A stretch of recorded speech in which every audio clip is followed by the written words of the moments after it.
Morning বন্ধুরা, কেমন আছো সবাই? আশা করি সবাই ভালো আছো।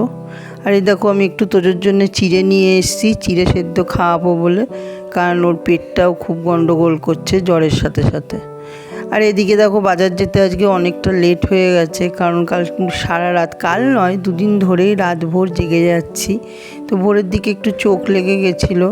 তো যাই হোক, বাজার গেলাম, বাজার করে আনলাম। তো একটু বাজারগুলো গুছিয়ে রাখছিলাম।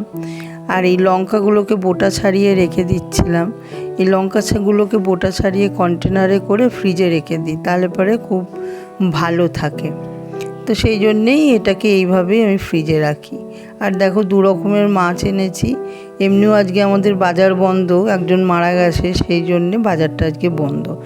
তো অল্প করেই মাছ পেলাম, তাই মাছ নিয়ে এলাম। দিয়ে এবার তোজোকে খাওয়াতে বসলাম। দেখো তোজো কী করছে, কিছুতেই খেতে চাইছে না, কিছুই খাচ্ছে না। তার মধ্যে চিড়ে সেদ্ধ, আরই তো কোনো স্বাদ নেই।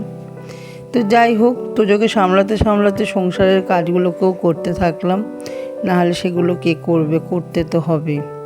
আর আমার জন্য একটু পেঁপে ভাতে দিয়ে দিলাম। এইভাবে সংসারের কাজ সামলাতে সামলাতে, তোজোকে সামলাতে সামলাতে, তার মধ্যে রাত জাগা, অক্লান্ত পরিশ্রম, যাই হোক করতে তো হবে। একটা মাকেই এভাবেই হয়তো বাচ্চা সামলানো, সংসার সামলানো, সবটাই সামলাতে হয়। তো একটা মাই হয়তো পারে এভাবে সব কিছুকে, নিজের শরীর সব কিছুকে ত্যাগ করে বাচ্চাদের জন্য লড়ে যেতে। তো যাই হোক বন্ধুরা, আমি তো দুপুরে রান্না করে নিলাম, শাক ভাজলাম, মাছের ঝোল করলাম। তোজো আজকে তেলাপিয়া মাছ খেতে চেয়েছে, তা ওর জন্যেই একটু মাছের ঝোল করলাম। আর লাস্ট টাইমে দেখো, একটু হালকা করে গোলমরিচ গুঁড়ো দিলাম। যাই হোক, আজ পর্যন্ত এখানেই।